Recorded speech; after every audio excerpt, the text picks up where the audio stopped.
This conversation starts calm and then everything shifts. Let's break it down on Choir Media. Let's do it this way. Well, I've been watching you for a while, and I just want to say that tonight is the first time that I actually agree with you. This topic is really good. I just think the modern day women, or women in general today, they want the wedding, but they don't want the marriage. Mm-hmm. So, marriage is a big deal. I'm divorced.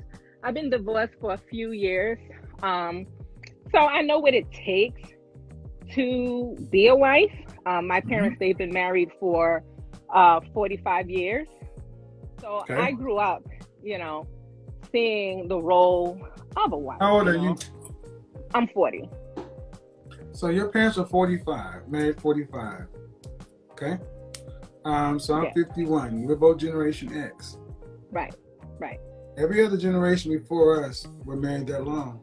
Mm-hmm. Why do we fail so much? I just think we give up. We give up quickly, and also we give up. We don't have the patience, the endurance. And women, and there's pros and cons to that, right? So women, we have a lot of options now. A lot of the things that our grandparents had to tolerate and deal with, we no longer have to. So, women are educated. Women are educated. They're going to school. I'm a PhD. So a lot of times. Hold on. We gotta talk one at a time. What are you saying your parents and your grandparents had to tolerate that you guys don't have to tolerate?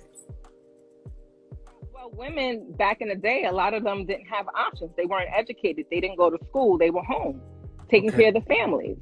Again, so, what did you have to tolerate? The cheating, the infidelity. Let me stop you right here. Did you just see the previous caller? I did. The one before yes? Yes, I did. The one who in the black community, black men cheat at a rate of 28%. What rate do black women cheat at? Well, we don't talk about those numbers. We don't talk about those numbers. That's right. You heard that right. She came in here talking all this hoo-ha about we don't have to tolerate and put up with other stuff of other generations put up with. I just asked her some basic questions. Okay, cheating. And you all ready to throw black men under the bus when I just asked one question about women? What? Oh, we don't talk about those numbers. Oh, yeah, we do. We do. Really. What do you think? Maybe 30%? 24, but there's more of you. Black women cheat too. Well, yeah, absolutely. So the cheating is coming from who? See, here's what I'm trying to understand. I grew up watching things that I never saw. Mm-hmm. Waiting to Exhale, The Color Purple. I've been around a long time. Let me explain what I mean. Waiting to Exhale in the 90s. I never saw men like in these movies. I heard women talking about men like these in the movie, but I never saw men like this. And Color Purple, written by a black woman feminist, Alice Walker. Go back. I was going to pull up. I have all the clips, but I'm not going to bore you. But just Google the uproar it caused. 1982, the book was banned for sexual graphic images and societal things. This has been canonized as Black history, and it ain't. The color purpling of a Black America made Black men look like animals. And women like this defended this stuff. And this is where this thing goes off the rails, because we're in the same generation. And now you guys are going to witness how it got this bad in 2021. Baby boomers, that was my mother's generation, are the ones that wrote this mess. Generation X, her and I, are the children of the people who wrote this mess, the women. Millennials and Zennials, you're downstream. But this is the conversation that happened in the 80s between around Color Purple to all these other things depicting a black woman's struggle against the oppressive, mean, patriarchal, bully beating black man. And what I know more than anything else is, don't look in the comment section, we're talking. What I know more than anything else is women in our generation use Rosetta and Sojourner and women in the past who have made a much tougher stuff as a reason.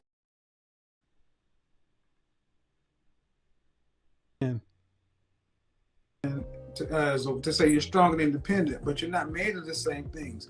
We don't quit, y'all quit. And it's not because you're being treated poorly. Okay. If 80% of divorces are filed in the black community by women, even if half of them are filed for the worst things, that means 4 out of 10 still aren't. It's Well, still twice as much. That 40%. She looked confused when I said as many this. as men file. yeah, but I think that's all based on perspective, and that's relative to the situation and the individuals involved. So That was a bunch of bullshit that she just said. Well, that's all based on perspective, and perspective is relative to the individuals involved. In other words, don't pay attention to the facts, the data, the statistics. Don't pay attention to what really happened. What we want to tell you, what we perceive happened to none of them, by the way. None of these women talk about this happened to me. It's always about somebody that they heard about.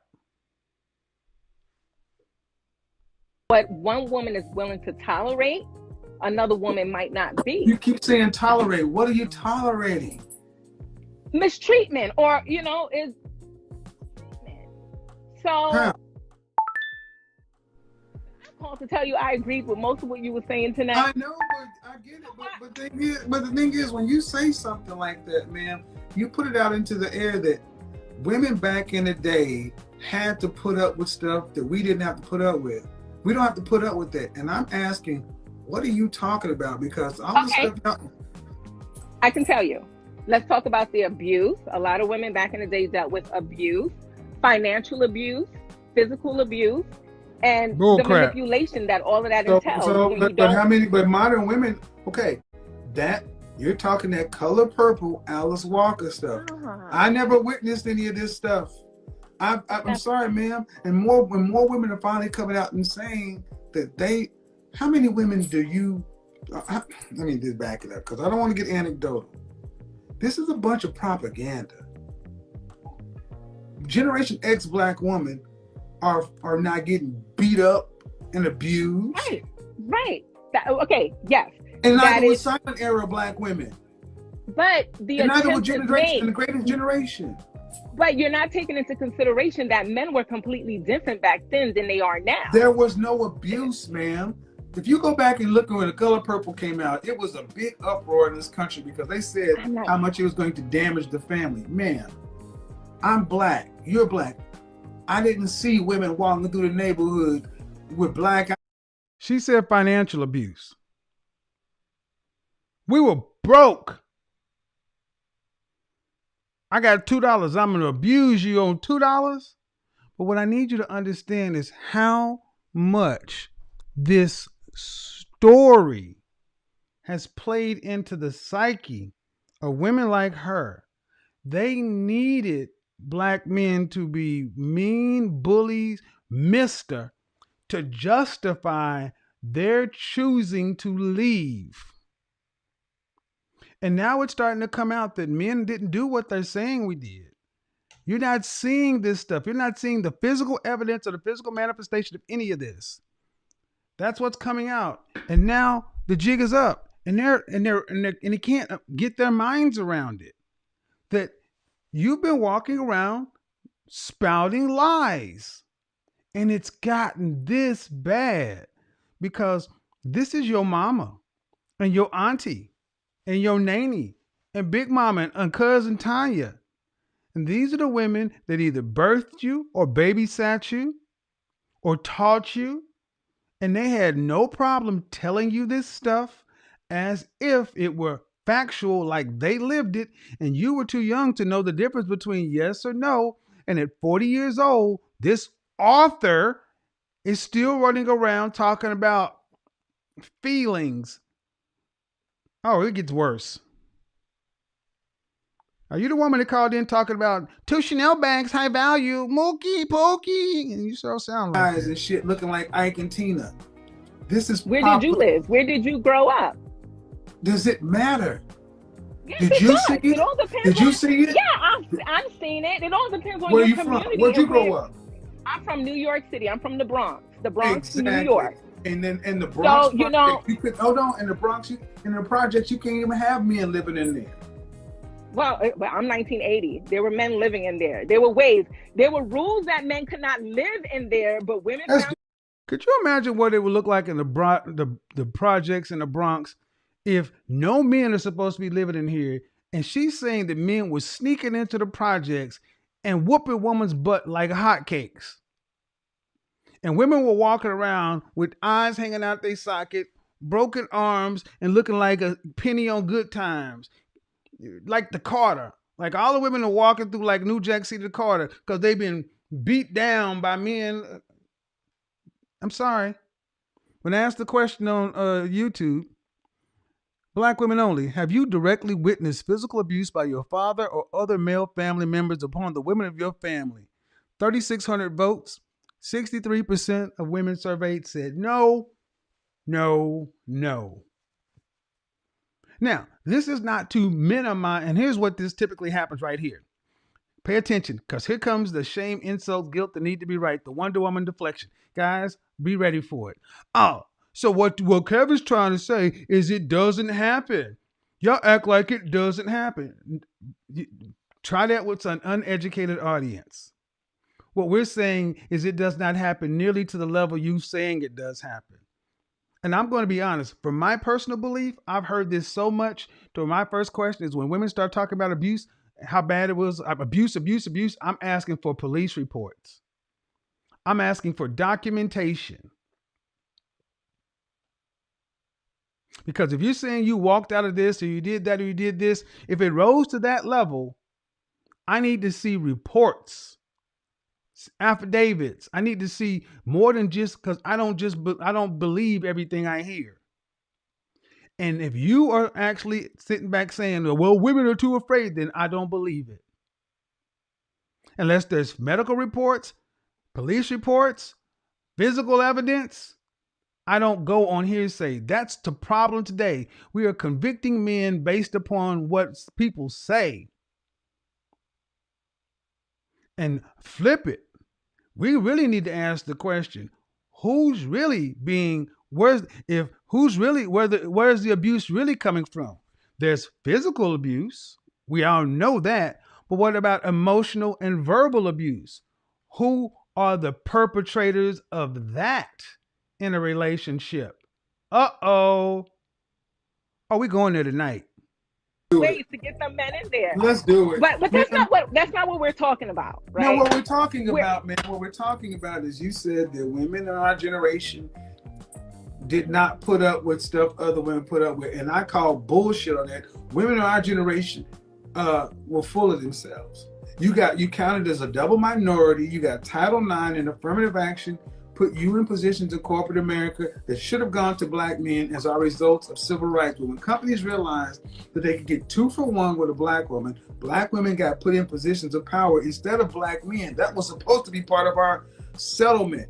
And what happened in the 90s? When sisters got those jobs, what did they do? They turned on black men. Sally Jesse Raphael, Donahue, Geraldo, Rolanda, Ricky Lake, Oprah. This is when all this, where all the good brothers at, because so many sisters have white collar corporate jobs and looking down on blue collar factory working men.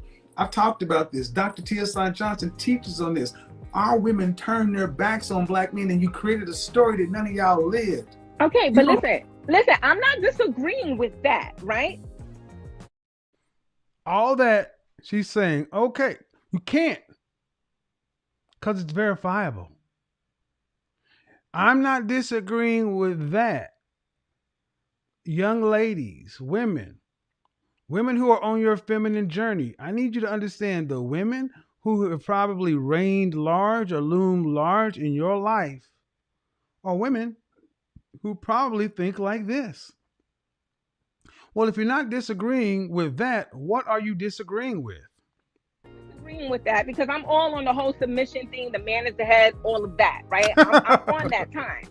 But black men do the same thing. As soon as they get into position of power, or they become famous, or they meet a certain financial plateau, they no longer look at black women. They go to other ethnicities. You heard that right. You're hearing the color purple quoted chapter and verse. Now you're about to hear Waiting to Exhale quoted chapter and verse. You're about to hear Angela Bassett with Mary J. Blige singing in the background, flicking a cigarette in a BMW full of clothes. It's what she's about to spout off in this psychobabble bull. I'm not out of my mind. You don't like to be. Hold on. Look, I deal with stats. Black men are married to black women at what rate? I'm not dealing with rates. I'm dealing with facts of what I know. No, I'm dealing with rates. I'm dealing with. You do the math. You have time to do the math. That's your profession. No. This woman calls herself an author and said, I'm dealing with facts. And I said, I'm dealing with rates. And her counter to facts, data, and statistics is you have time to do the math. Women, understand, this is your auntie, your mama, your nanny, your cousin. They're not worried about being right. They got a point to prove. Shame, insults, guilt. Here's the need to be right. And the first thing she said is, you don't like being wrong. 2 + 2 is 4, no matter how you slice it.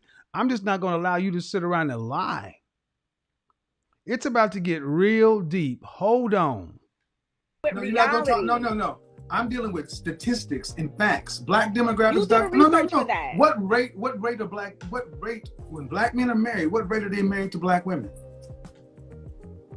From what I was talking about in my perspective and what I see based on television, the media. I'm basing it on actual data. Because you have time for that, Kevin.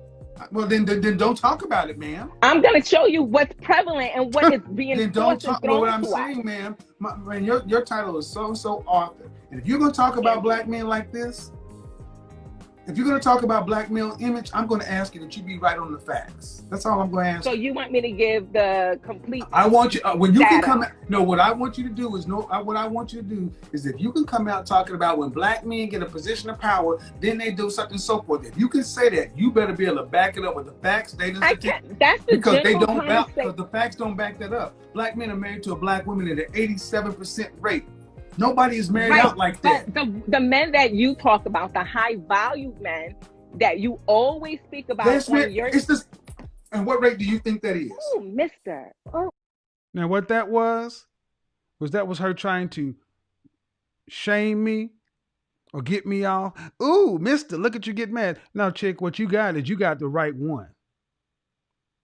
See, I gave her plenty of opportunities to retract this bull crap. But no, she's going to go in. You got time to do that. I'm sorry. To all you college educated, MS, Masters, PhD. I'm a PhD. What world is it right, even morally right, for you to think your opinion trumps factual evidence, data, statistics that prove your opinion wrong? One group of people more than anything else think their feelings trump the facts. We're seeing it on display here. What rate? No, tell me. Kevin. No. Now this is supposed to be a dialogue. Don't. At what rate of high value men? Because what you're telling me, they marry out at a higher rate.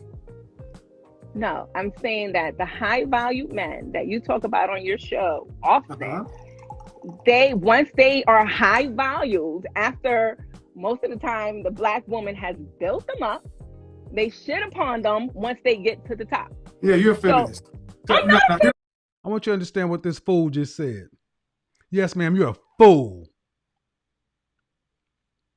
This fool just said most of the time when a Black man becomes high value, a Black woman has built them up. I'm sorry. How you going to build anybody up when you're married 1 out of 4? Basically, she is trying to give Black women credit for a Black man becoming high value. We didn't do it on our own. Somehow, women who we ain't married to are responsible for us. Because don't talk about, well, your mama, your teachers. No. That was 18 years old. Everything after 18, we're responsible for. See, we can never be solely successful. Remember when I said Black men are not allowed full human expression? When we are successful, we're supposed to shout other people out and congratulate. Everybody else can take their trophy. Everybody else can get their prize.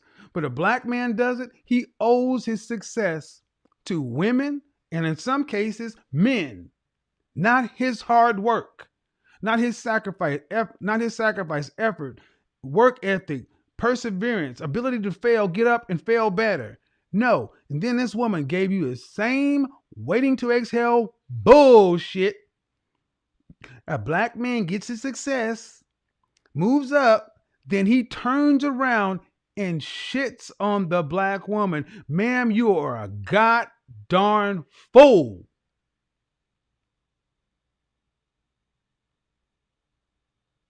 And they have no problem spouting this stuff off. This is why it has gotten so bad. Now, you may not like my approach, my delivery, or whatever, but you need to ask yourself, how do you think the men who have gone out here and competed to become the best version of themselves, what do you think they feel when they hear women like you and her talk about them in this way? We owe everything to you. Your mama Black, your mama this. You men, you owe yourself. Everybody else can go and get themselves. Guys, you owe yourself. And don't you let them shame you, guilt you, insult you, the need to be right, deflect, whatever. You owe yourself, because when you get up there, they're still going to find a reason to tell you you're not worth it. It ain't yours. You're invalid. You're man not.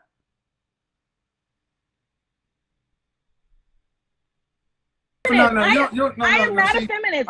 Do not disrespect me by calling me a feminist.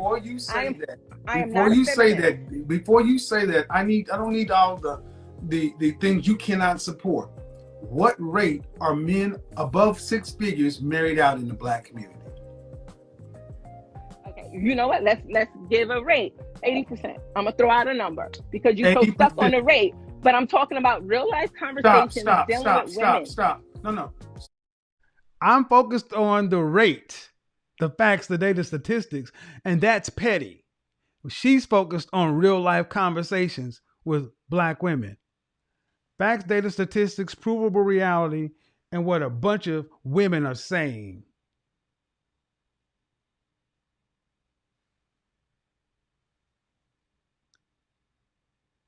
If the world made sense, what should count for more? But the fact of the matter is, the world doesn't make sense. And this has been allowed to count for years, for decades. And now men are finally saying, no mas, no more. You don't get to define us. We're going to tell our side. Because there is another side, not our truth, our side. And we're going to come at it with data, facts, statistics. And you want to keep taking it back to your opinions that none of you really lived. What I need you to know is this 40-year-old Black woman came in and said the Black men who are making 6 figures or more are married out at a rate of 80%. 80. Oh no, not the 6. I'm sorry, that was wrong. Let's say 60. 60, not much better. Okay, well, and you know what the international, and where are you getting your data from? See, you want to stick on data because it's it very matters, analytical. Man. I know because, it does, but excuse I'm me, out ma'am. here. Hold on, ma'am. Are you a college-educated woman? Yes, I am. So why don't you want to deal with facts, data, and statistics? Because this is supposed to be like a talk show or a podcast, but it still needs to be because it having needs conversation. Because it needs to be rooted in fact. Okay, well, you're analytical that way, and that's how you run your show. Well, I'm coming in to give what I don't do is I don't. You're analytical like that, and that's how you run your show.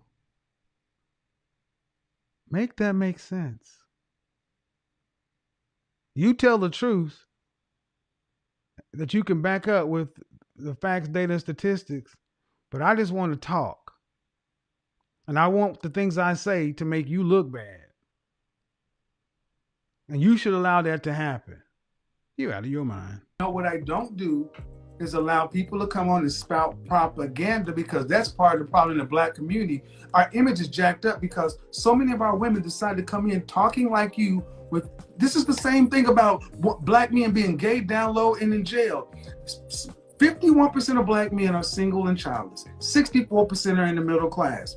Black men in this country are 2 million less than you, marriageable. Yet we are 847,000 more marriages than you.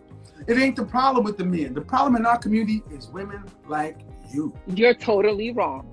Because wrong. Number one, I will let the audience decide. Number one, I am not a feminist. Number one. Number two, you played one very well. No, I am not. I am stating the conversations that are had between women of all ages, and we all agree. The majority of the women that I have conversations with, that are educated, that are high valued women, this is the conversation. So I'm just basically sharing that. You ask these questions because think about it. Hold on. So well, Mr. Kevin, you can't keep cutting me off. Well, ma'am, but the questions that you have with these high value women, if it's not based in reality, then what is it?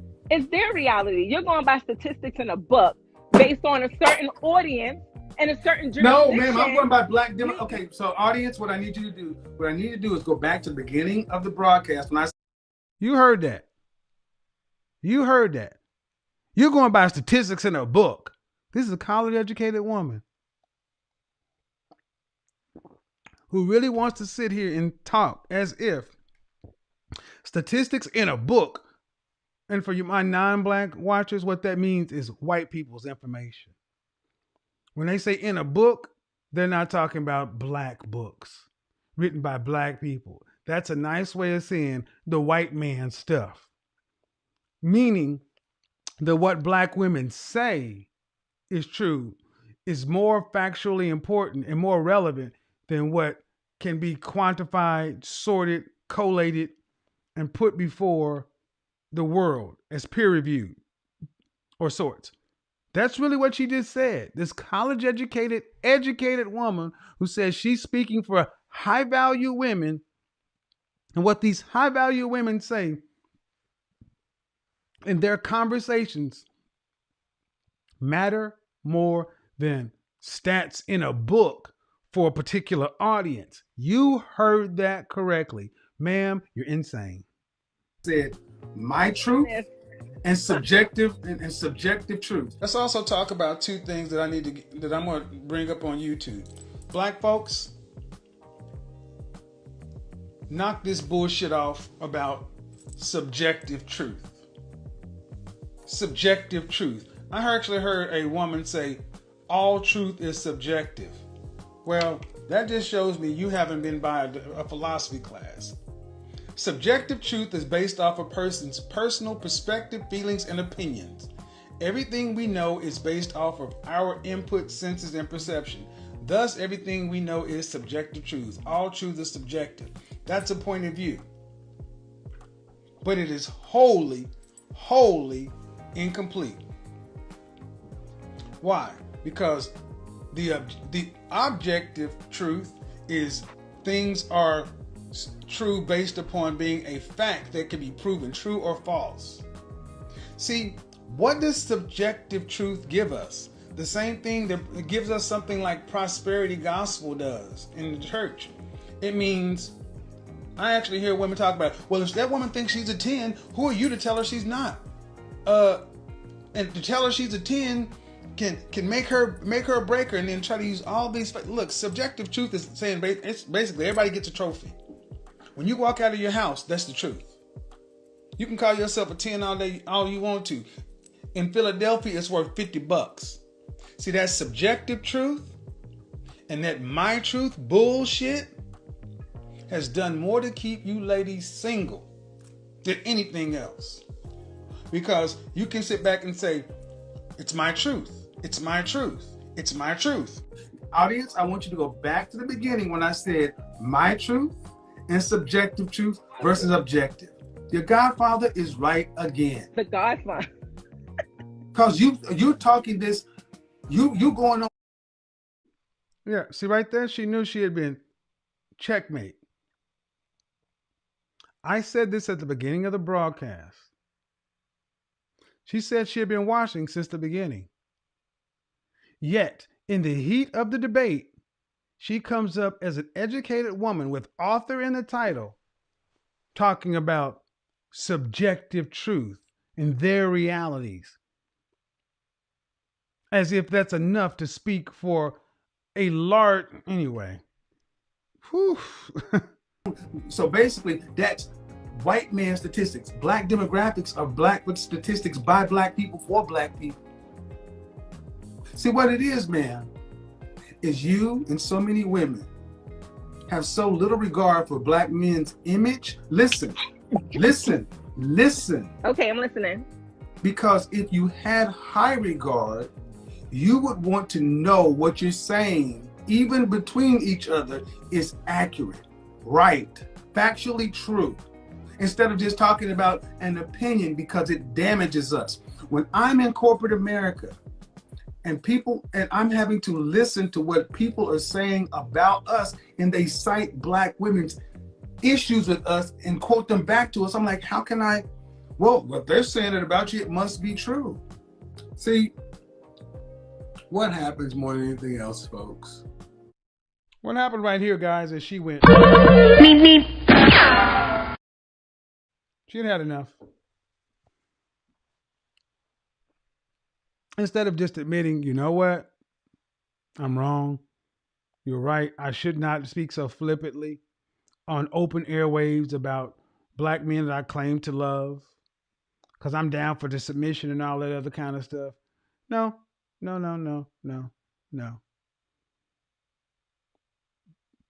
For people, women who act and think like this, it is really us against them. That's how it's gotten so bad. How do you keep a relationship together with somebody like this? Doesn't matter how good of a man you are, how good of a provider you are. When somebody's determined that they're going to think things like this about men that share your reflection, regardless of the fact, data, and statistics, what are you left with? This was allowed to go on in the 80s and 90s, unchecked, unfettered, to where they can just say whatever they want to. That woman said that high-value black men are married out at a rate of 80% with nothing. You're the college-educated black woman. And I'm like, these are my critics. Even the people that say they agree, listen to what you're saying. You know those facts and data. Then what the French toast are you talking about? Stop talking about black men, because any other group of people looks at how black women like you talk about black men and say, well, it must be right if their women are saying it, because their women don't talk about them like black women talk about us. On it, because I said it at the beginning. When they're pushed just a little, what comes out of their mouths? My truth. All truth is subjective. You cannot make this shit up.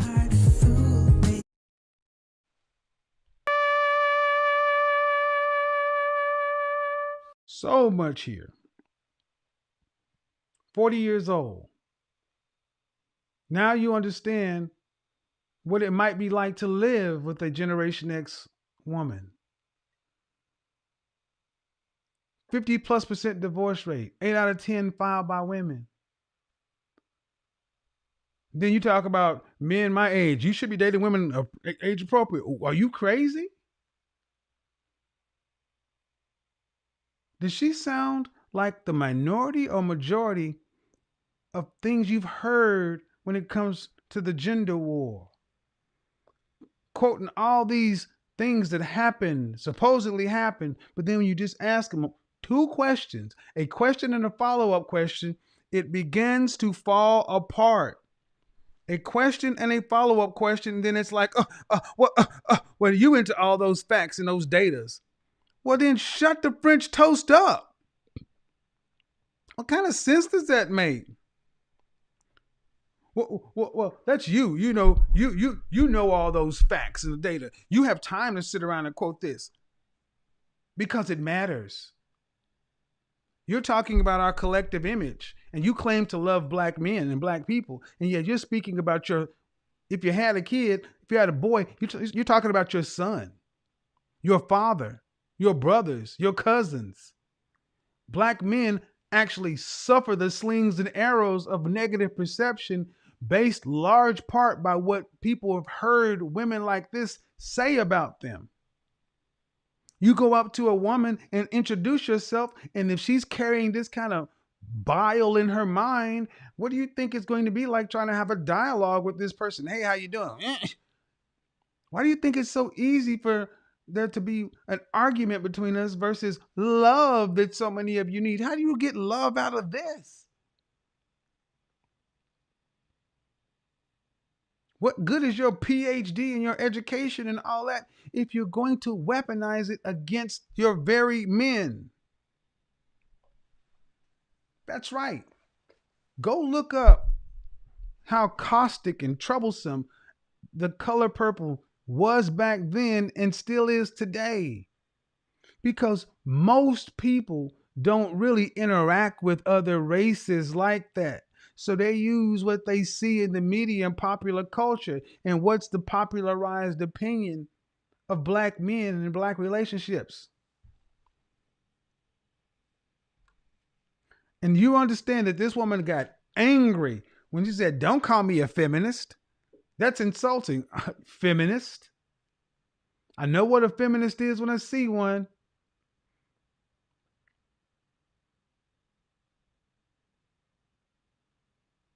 And again, all those facts and data, you expect me to know? No, I expect you to care.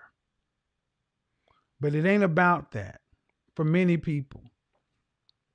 For many people, in order for black men to rise, for women who think like this, black women feel like they gotta fall. You want black men to step into their natural leadership role? That means some of these folks over here with power are going to be moved out of positions of power. And power doesn't want to lead. They'll talk a good game. But what is to be gained from walking around talking about stuff in a negative or pejorative light when you know other people are listening? Think about it. I'm sitting around talking to other high value women, and this is what they say.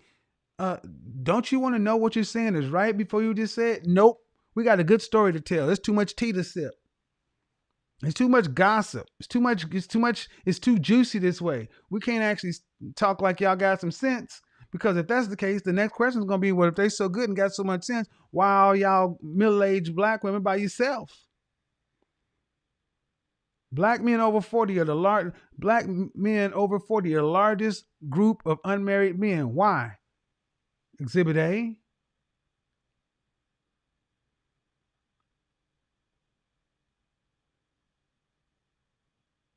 So this is a good example of how it got so bad. In one conversation, you see how it got so bad. That's your mama. That's your auntie. That's your cousin TT. That's your English teacher. That was your babysitter. Guarantee if you are in the black community, you ain't but 1 or 2 stones throw away from knowing a person like that.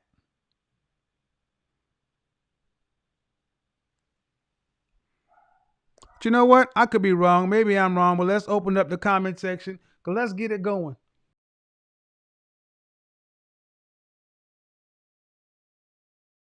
This conversation was intense because it quickly stopped being about dating and turned into a debate over evidence, perception, and accountability. You could tell from the beginning that neither side was going to back down easily. One thing Kevin kept coming back to was the difference between personal experiences and broader trends. The caller talked about conversations she'd had with other women and the patterns they believed they were seeing. Kevin responded by pointing to statistics and asking whether personal anecdotes should outweigh larger data sets. That's a debate that comes up far beyond relationships. People often trust what they've personally experienced or heard from friends, while others put more weight on research and population-level data. Both can offer insight, but they're not the same thing. Another interesting part was how often the conversation drifted away from the caller's own life. Kevin repeatedly tried to bring it back to her individual circumstances while she wanted to discuss larger social issues and historical patterns. That created a disconnect because they were almost having 2 different conversations at the same time. One was asking, what's happening in your life? The other was asking, well, what's happening in society? Those aren't necessarily the same question. I also think this clip shows how difficult it is to have productive conversations when people become more focused on defending their position than understanding each other. Once that happens, every statistic feels like an attack, every disagreement feels personal, and neither person is really listening anymore. Instead of exploring ideas, the discussion becomes about winning. That said, one takeaway I think applies to everyone is the importance of examining our own assumptions. We all inherit beliefs from our families, communities, social media, or the culture around us. Sometimes those beliefs help us, and sometimes they don't. Regardless of where they came from, it's worth asking whether they're producing the results we actually want. Kevin's broader point throughout the exchange was that if you're making claims about an entire group of people, you should be prepared to support those claims with evidence, rather than relying only on stories or personal impressions. Whether someone agrees with all of his conclusions or not, that's a reasonable principle in any discussion. At the same time, statistics can describe trends, but they don't fully capture every individual's experience, so both evidence and lived experiences have a place in honest conversations. For me, the biggest lesson from this clip isn't about choosing sides, it's about staying open to questioning your own perspective. Strong opinions are fine, but if we're unwilling to reconsider them when presented with new information, growth becomes almost impossible. Relationships and conversations in general usually move forward when both people are willing to listen, reflect, and adjust instead of simply trying to prove that they're right. That's probably why Kevin Samuel's content still generates so much discussion today. Whether people agreed with him or strongly disagree, he challenged people to defend their beliefs and to think critically about whether those beliefs aligned with the outcomes they were actually experiencing.